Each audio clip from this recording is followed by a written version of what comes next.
मेरे बेटे, इंसान की क्रिएशन से पहले ना रब ने जिन्नों को और एंजल्स को बना दिया था। जिन और एंजल ये इंसान की क्रिएशन से पहले क्रिएट हुए हैं और जिन इस पृथ्वी पे इंसानों से पहले आ चुके। जिन्नों का भी पैदा करने का मकसद सिर्फ यही है कि ये रब की पूजा पाठ करें, रब का सिमरन करें और अच्छे कर्म करें और अच्छे कर्मों का रिवार्ड पाएं। मगर ये इंसानों से पहले इस दुनिया में आ चुके थे। अब रब ने एक दिन ना फरिश्तों को इकट्ठा किया। फरिश्तों को, अब फरिश्ता तो दिन रात रब की पूजा की मशीन है। वो तो सिर्फ रब रब करता है, रब के अलावा वो कुछ करता ही ना। उसका ध्यान बटे, ना उसको कोई और सोच, ना उसको कोई और फिक्र। वो तो दिन रात एक रब के काम में लीन है। उनको रब ने बुलाकर ये कहा कि यार मैं एक इंसान बनाने लगा हूं। मैं एक इंसान बनाने लगा हूं जो पृथ्वी पे जाएगा, पृथ्वी पे रहेगा। तो मैं उसको अपना नायब, अपना खलीफा, अपना ये सक्सेसर बनाना चाहता हूं। जैसे ये हमारे प्रधानमंत्री कहीं चले जाएं 2 दिन 4 दिन के लिए, तो पीछे जिसको कंट्रोल देना है ना, उसको वो बनाने का गरज से ये कहा गया कि मैं इंसान को अपना वो बनाना चाहता हूं कि अगर कभी रब छुट्टी जाए तो पीछे वो किसको कमांड एंड कंट्रोल देकर जाएगा। ये इतने बड़े रुतबे वाली चीज। जब इस बात का चर्चा एंजल के सामने किया गया तो ये जो जिन थे ना, जिन्नों का जो हेड था उसका नाम था अजाजील। AZAZEEL, अजाजील। अजाजील जो है ये हेड ऑफ जिन था। जिन अग्नि से बने हैं, आग से बने हैं, आग की लौ से क्रिएट हुए हैं। ये वेव्स में है, इसी वजह से ये हर फॉर्म में, हर शक्ल में आ सकते हैं, क्योंकि वेव को कोई भी शक्ल बदलने में देर नहीं लगती।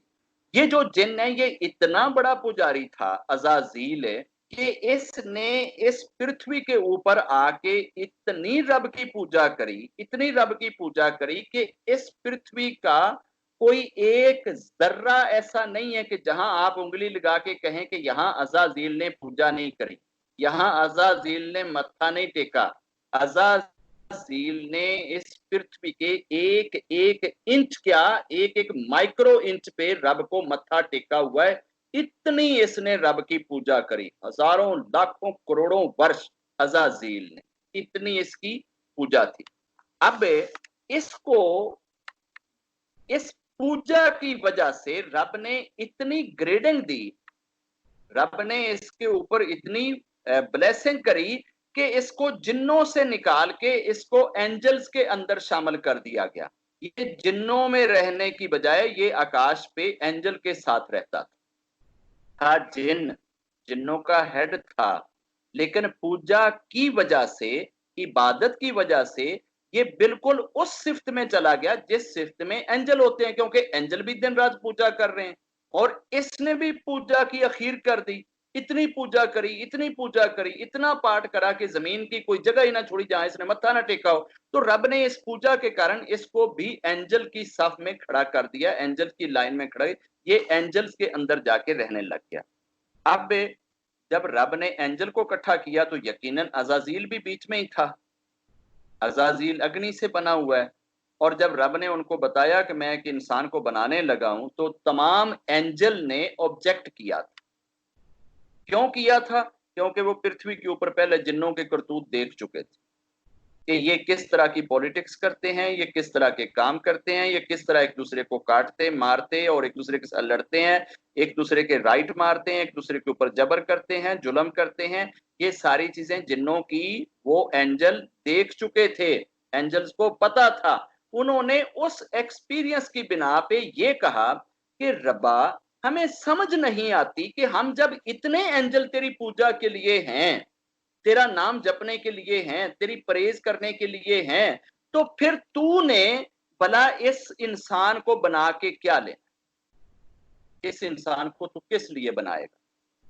उसने कहा, रब ने ये कहा कि जो कुछ मैं जानता हूं ना, तुम नहीं जानते, बस तुम इतना करना कि जब मैं उस इंसान को बना लूं ना, जब मैं उस इंसान को बना लूं, तो तुम सारे के सारे ना उसके आगे मत्था टेक देना। ये प्रेज के लिए था मत्था टेकना, तारीफ और तौसीफ के लिए था, इज्जत के लिए था ये झुकना, क्योंकि ये रब खुद कह रहा था कि जब मैं इंसान बना लूं तो तुमने सबने उसकी प्रेज करनी है और उसके आगे मत्था टेकना है। और जो मत्था नहीं टेकेगा, जो मत्था नहीं टेकेगा, उसको मैं अपने दरबार से निकाल दूं,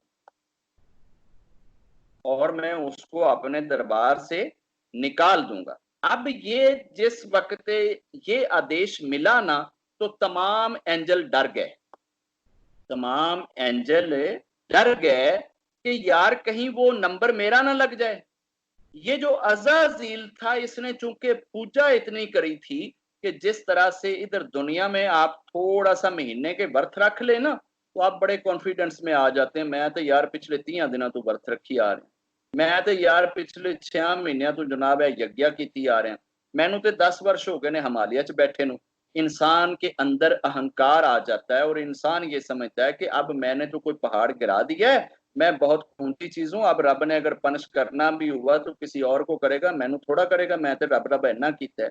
इस अजाजील को ये वहम हुआ कि मेरा नंबर तो नहीं रब कभी लगाएगा, मैंने तो पृथ्वी पे जगह ही नहीं छोड़ी। जिस ये तो सारे इंसान भी जाके उधर मत्था टेकेंगे तो इतना वो मत्था नहीं टेक सकेंगे जितना मैंने अकेले ने टेका है, तो इस इंसान की वजह से मेरा तो नंबर नहीं लगेगा। कोई है कोई छोटा मोटा जिन या कोई छोटा मोटा कोई एंजल जो है ना, वो जो है डिस्कार्डेड होएगा, मैं थोड़ा डिस्कार्डेड हो जाऊंगा, मैं तो हेड हूं। अब हुआ ये कि जब रब ने इंसान को बना दिया, फर्स्ट मानव जाति को जब बनाया, तो अब यहाँ एक और चीज भी सॉल्व हो जाती है कि जो ये कहते हैं कि जी फर्स्ट मानव जाति तो बंदर था, तो वो तो ये था, वो ऐसा था, वो ऐसे था, वो फलां था, और पता नहीं हम कहाँ से चल चल के यहाँ आए। और भाई रब ने इंसान को उस वक्त भी इंसान ही बनाया था। यही ढांचा जो आज है, यही ढांचा आज से करोड़ों खरबों साल पहले फर्स्ट मानव जाति का था। आप किसी बंदर की औलाद नहीं है, ठीक है ना, आप इंसान ही हैं, आप डे वन से ही इंसान है। तो इस इंसान को बनाने के बाद जब रब ने तमाम एंजल से कहा कि अब तुम इसके आगे मत्था टेक, सब ने मत्था टेक दिया, जिन्नों ने भी टेक दिया, और ये जो अजाजील था जिन्नों का हेड जो है, इसने मत्था ना टेका। रब ने इससे पूछा कि यार तूने इसको मत्था क्यों नहीं टेका?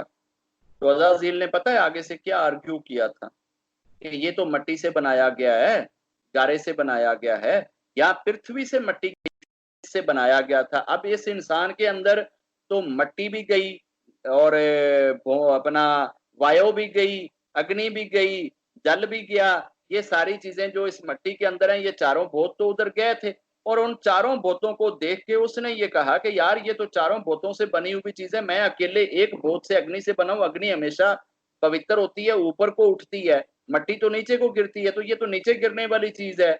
मैं तो ऊंची चीज हूं, ऊपर उठने वाली चीज हूं, मैं ऊपर उठने वाली नीचे गिरने वाली चीज को कैसे मत्था टेक दूं? तो उसने आगे से ये कहा कि रब्बा मैं इसको कैसे मत्था टेक दूं? मुझे तूने अग्नि से बनाया है, मैं इतनी ऊंची चीज हूं, मैंने तेरी इतनी पूजा करी है, तो तूने इसको बनाया है मट्टी से, आग से, हवा से, अग्नि से, तो तू मुझे कहता है कि इसकी पूजा करो? ये कोई लॉजिक नहीं है। तो रब ने इस लॉजिक का जवाब देने की बजाय उसे ये कहा था कि तू लानती है और मेरे दरबार से निकल जा, क्योंकि उसने रब का आदेश नहीं माना, रब का आर्डर नहीं माना। उसे इस चीज में नहीं पढ़ना चाहिए था कि जिसके आगे रब झुकने को कह रहा है वो क्या है या क्या नहीं है। जब रब कह रहा है तो तेरे लिए तो रब का आदेश अथॉरिटी होनी चाहिए, ना कि ये चीज होनी चाहिए कि तू किस चीज से बना है और वो किस चीज से बना है। इस चीज में तो शैतान को नहीं जाना चाहिए था। शैतान ने लॉजिक देने देकर आगे से आर्ग्यू करके रब की लानत अपनी झोली में ले ली। जब इसको लानत मिल गई तो इसने रब से ये कहा कि रब्बा मैं तेरी बड़ी पूजा की, मैं तेरी पृथ्वी दा कोई इंच नहीं छड्या जिथे तेनू मत्था ना टेकिया होवे, क्या मेरी उस पूजा के बदले में मुझे कुछ नहीं मिलेगा? रब ने कहा मांग तू क्या मांगता है, मांग तू क्या मांगता है? इसने कहा कि इस इंसान के दुनिया में नाश होने तक, कलयुग के नाश होने तक की उम्र मांगता हूं, इतनी लंबी उम्र मांगता हूं, आयो इतनी लंबी मांगता हूं। रब ने कहा जा तुझे दी। अब जब रब जो बोलता है या जो फैसला करता है वो एक दफा है, रब अपने फैसले चेंज नहीं करता, ऑर्डर अपने चेंज नहीं करता। इसने रब को आगे खड़े होके चैलेंज करते हुए ये कहा था, मेरे रब, अब तू मुझे वादा दे चुका है, अब तू वचन दे चुका है, तू कह चुका है कि मैं कलयुग के नाश होने तक मरूंगा नहीं। अब इस इंसान को मैं आगे से भी आऊंगा, पीछे से भी आऊंगा, राइट से भी आऊंगा, लेफ्ट से भी आऊंगा, ऊपर से भी आऊंगा, नीचे से भी आऊंगा। मैं इस इंसान को तेरे साथ जुड़ने ही नहीं दूंगा। हो ही नहीं सकता कि ये मेरे हाथ से निकलकर तेरे साथ जुड़ जाए, मैं नहीं जुड़ने दूंगा। रब ने पता है आगे से क्या कहा था? रब ने आगे से ये कहा था, ठीक है, तू इनके दाएं आना, बाएं आना, आगे आना, पीछे आना, ऊपर आना, नीचे आना, मुझे मेरे रब के रब होने की कसम, मुझे अपनी इज्जत और जलाल की कसम, ये जब तक मेरे से क्षमा मांगते रहेंगे, जब तक मेरे से क्षमा मांगते रहेंगे, मैं इनको माफ करता रहूंगा, मैं इनको माफ करता रहूंगा।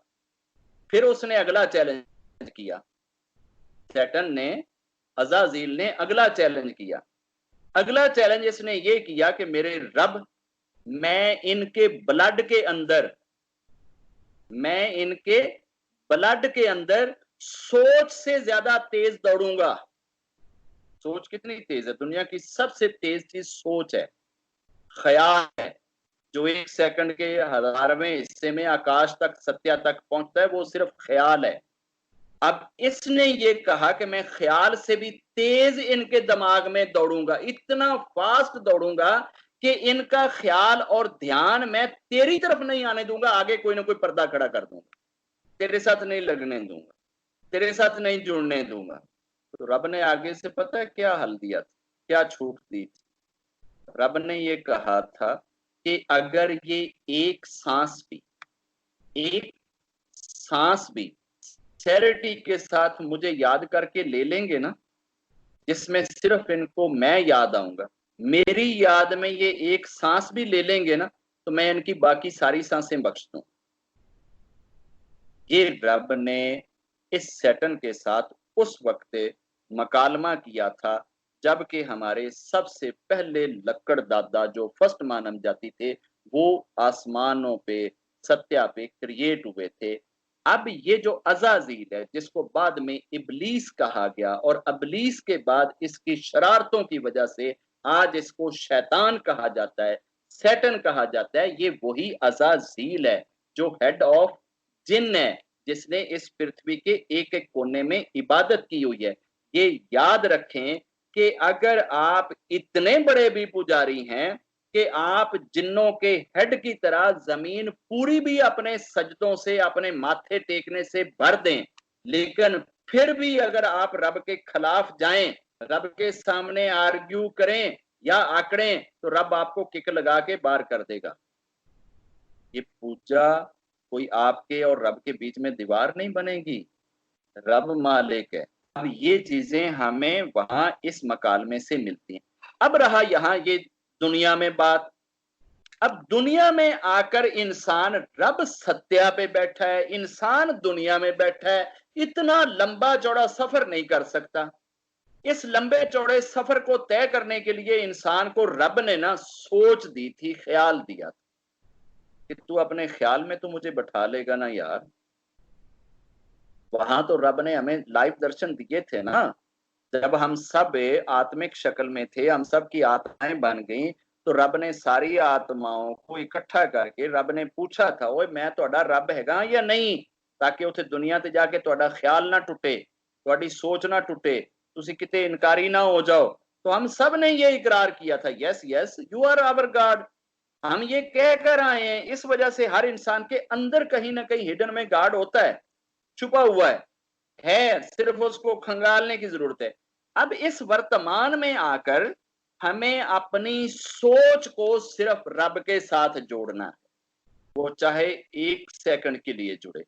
ये सैटन नहीं जुड़ने देगा, ये अजाजील नहीं जुड़ने देगा, ये इब्लीस नहीं जुड़ने देगा। यू ऑल आर राइट कि जी हम तो जब भी कभी उस रब के बारे में सोचते हैं तो चूंकि हम मटीरियलिस्टिक चीजों के आदी हैं, हम ये चाहते हैं कि रब ऐसा हो जिसके कोई 5-7 हाथ बने हों तो हम उसको दुर्गा माता बोल दें, रब ऐसा हो जिसके गले में सांप लटका हो तो हम उसको शिवा बोल दें, रब ऐसा हो जिसके माथे पे चांद चमक रहा हो तो हम उसको चंद्रमा रमा बोल दें, रब ऐसा हो जिसने बंसरिया हाथ में पकड़ी हो तो हम उसकी मधुरता कोमलता सुमलता को कृष्णा बोल दें।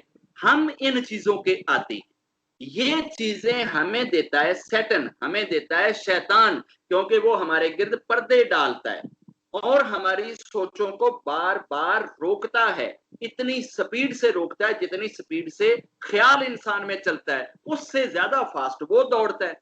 अब उसने अपना करना है। जैसे हम हॉकी नहीं खेलते हैं, इधर से एक बंदा बाल उधर ले जाने की कोशिश करता है, आगे से पूरी टीम इधर ले जाने की कोशिश करे। ये जस्ट आप एक हैं और आप अकेले हॉकी पकड़ के उस बाल को उस गोल में ले जाना चाहते हैं और पूरा ग्राउंड जो है ना वो अपोनेंट का भरा हुआ है, वो मुखालफों का भरा हुआ है और मुखालफ उस बाल को उस गोल तक जाने नहीं देना चाहते। आप जो ही हॉकी मारते हैं वो आगे 100 हाकियों से टकराती है।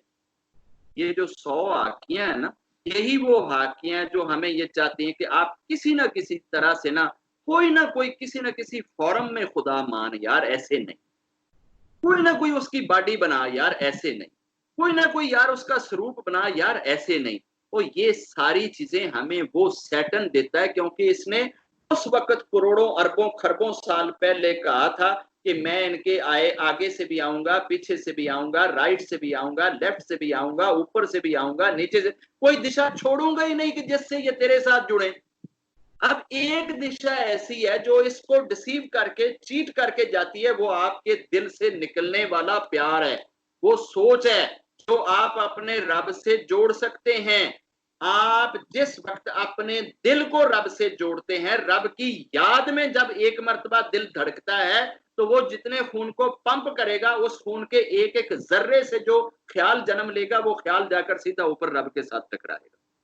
हमने उस रब को याद करना है, चाहे वो सेकंड के लिए हो, कि जो टाइमलेस है, जो स्पेसलेस है, जो फॉर्मलेस है। अगर आप फॉर्म वाले, मटेरियलिस्टिक, बॉडी वाले, किसी न किसी तरह के हाथों, मुंह, टांगों, लबों, होंठों, आंखों वाले रब को पूजना है, तो फिर इसका मतलब है आप शैतान के, आप सैटन के, आप अजाजील के हत्थे चढ़ गए हैं। वो आपको रब तक जाने नहीं दे रहा, और उसने तो ये कहा हुआ है कि मैं नहीं जाने दूंगा। अब आपने उसके होते हुए उसकी मुखालफत के बावजूद जाना है, यही तो आपका कमाल है। अगर तो आप इतनी मुखालफत के बावजूद, उसकी इतनी कोशिश के बावजूद अगर आप अपने आप को रब से जोड़ गए, तो फिर आप इतने लोगों को बीट कर गए। इस सैटन को और इसके सारे जितने आगे बचूंगड़े हैं, अब तक तो करोड़ों खरबों बन चुके हैं, क्योंकि एक बंदा बलात्कारी करके जब नहाता है तो उसके बॉडी से जितने बाल उनसे लगकर पानी के कतरे नीचे गिरते हैं, हर कतरे से एक अजाजील पैदा होता है, और वो सारे अजाजील इसके संतान हैं, इसके बच्चे हैं, इसकी औलाद हैं। ये करोड़ों खरबों जो हैं, ये हर इंसान के ब्लड में दौड़ते हैं, जहन में दौड़ते हैं, दिल में दौड़ते हैं, दिमाग में दौड़ते हैं, ताकि इंसान को असल खुदा से ना जुड़ने दिया जाए। तो यही हमने काम करना है। अगर हम असल खुदा से जुड़ गए तो हम इस सैटन के हाथ से भी निकल जाएंगे, और हम उस आने वाले जूश के जो खुदा हैं, जो दज्जाल है, एक आंख वाला खाना रब जो है, हम उसके भी चुंगल से निकल जाएंगे। क्योंकि उसने भी आकर हमें यही कहना है कि बता तो सही ना भी, तेरी कौन सी ऐसी चीज है जो मैं नहीं कर सकता, मैं ही तो तेरा रब हूं। वो तो मटीरियलिस्टिक होएगा ना, वो बॉडी में होएगा ना, वो शक्ल में होएगा ना। और मैंने आपको बताया है कि बाबा रहे या ना रहे, बाबे की 3 बातें पल्ले बांध लेना। रब वो है जिसके ऊपर टाइम कोई नहीं आएगा, रब वो है जिसकी कोई फार्म नहीं होएगी, रब वो है जो स्पेस में किसी जगह पे नहीं होएगा। तो बस उस वक्त अगर दज्जाल आ जाए आपके सामने, तो आपने उस दज्जाल को डिनाई कर देना है और उसको भगवान नहीं कहना है, उसको गॉड नहीं मानना है और इनकार कर देना और बोल देना कि सानू बाबा विनोद दस गया सी, वो तो सानू समझा गया सी। तू कित्थों आना रब आ गया साडा बई, साडा रब ते वो है जिहड़ा आकाश ते बैठा, जिहड़ा सत्या ते बैठा है। अगर आप ये कह गए तो आप जीत जाएंगे, अगर आप नहीं कहेंगे और आप ध्यान लगाने के लिए इन चीजों के पीछे फिरते रहेंगे तो फिर जिस वक्त दज्जाल आएगा आप उसको भी भगवान कह बैठे, क्योंकि हम फॉर्म वाले रब को, शेप वाले रब को, शक्ल वाले रब को जब हमेशा रब कहते रहेंगे तो हम दज्जाल को भी फौरन रब कह देंगे। और दज्जाल को सिर्फ वही जुबान रब नहीं कहेगी, सिर्फ वही दिल रब नहीं बोलेगा, सिर्फ वही ब्रेन रब नहीं कहेगा जो पहले से इस फॉर्मलेस रब को जान चुका होगा या मान चुका। ध्यान लगे या ना लगे, चस आवे या ना आवे, दिल राजी होवे या ना होवे, हमने जिसको कहना है वो वही है जिसकी कोई फॉर्म नहीं, जिसकी कोई शक्ल नहीं, जो कहीं नहीं समाता, जो स्पेस में किसी जगह पे नहीं है, जो इन सारी चीजों से पहले का है, स्पेस पैदा होने से पहले का है, फॉर्म पैदा होने से पहले का है, माया पैदा होने से पहले का है, टाइम पैदा होने से पहले का है, वही। तो मेरे बेटे इन्होंने तो करना है, ये आपको नहीं छोड़ेगा, ये भूल जाए आप, ये बड़ों बड़ों को नहीं छोड़ता, महापुरुषों को नहीं छोड़ता। हम क्या चीज है, हम तो इसके आगे किसी बात की मूली ही नहीं है, हमें तो ये किसी खातर में ही नहीं लाता, हमारे पास ये नहीं आता, हमारे पास तो ये अपने स्टूडेंटों को भेजता है। और वो स्टूडेंट जो बड़े नालायक होते हैं, जो किसी काम के नहीं होते ना, उनको हमें ये भेजता हो, जाओ यार तुहाडे कोल कलयुग वाले बंदे भी नहीं काबू आंदे, ਉਹ ਮੈਂ ਤੇ ਰਾਮ ਦੇ ਪਿੱਛੇ ਪਿਆ ਹੋਇਆ ਸੀ, ਉਹ ਯਾਰ ਮੈਂ ਤੇ ਉਹ ਕ੍ਰਿਸ਼ਨ ਦੇ ਪਿੱਛੇ ਪਿਆ ਹੋਇਆ ਸੀ, ਉਹ ਮੈਂ ਤੇ ਐਡੇ ਵੱਡੇ काम ਕੀਤੇ ਨੇ, ਤੁਹਾਡੇ ਕੋਲ ਇਹ भी नहीं ਹੁੰਦੇ, तो ਉਹਨਾਂ ਦੀ बेइज्जती करता है। अगर हम उसके काबू ना ना आए इनके शिष्यों के, तो उनकी ठुकाई करता है। वो यार हद हो गई, ਤੁਹਾਡੇ ਕੋਲ ਬਾਬਾ ਵਿਨੋਦ ਨਹੀਂ ਕਾਬੂ ਆ ਰਿਹਾ, यार ਤੁਸੀਂ ਕਿਹੜੇ ਜੋ ਕਿਸ ਤਰ੍ਹਾਂ ਦੇ ਤੁਸੀਂ ਬੰਦੇ ਹੋ, ਤੁਹਾਡੇ ਕੋਲੋਂ ਇੱਕ ਰੇਨੋ ਆਂਟੀ नहीं संभाली जा रही, हद हो गई है यार, ਤੁਸੀਂ ਇੰਨੇ ਜਣੇ ਗਏ ਜੇ ਤੁਹਾਡੇ ਕੋਲ ਇੱਕ पल भी नहीं काबू आ रही। ये तो इस तरह से उनकी बेइज्जती करता है। अब आप कितना इनके साथ वो वंजू खेलते हैं, कितना इनको स्किप करते हैं, कितना इनको दाएं बाएं गिराते हैं और बीच में से अपनी याद को रब के साथ लगाते हैं। बस वो कहता है एक दफा मेरे को आ जाए, एक साथ तू ले नहीं, सच्चा सिंसेरिटी दे नाल मेरा, ते मैं तेरियां बाकी सारियां सावां जड़ियां इन्हें रोक लियां होणगियां, मैं वो भी सावां कबूल कर ला। अब इतना सा तो काम हमें करना चाहिए ना कि यार कम अज कम 24 घंटे में एक सांस तो उसको दे देनी चाहिए सिंसेरिटी के साथ, ते बाकी ते जड़ियां असीं हज़ारां लखां सावां लवांगे वो वैसे ही बख्श देगा। मेरे बेटे आपने उस रब को ढूंढना है जिसकी कोई फॉर्म नहीं है, जिसकी कोई शक्ल नहीं है।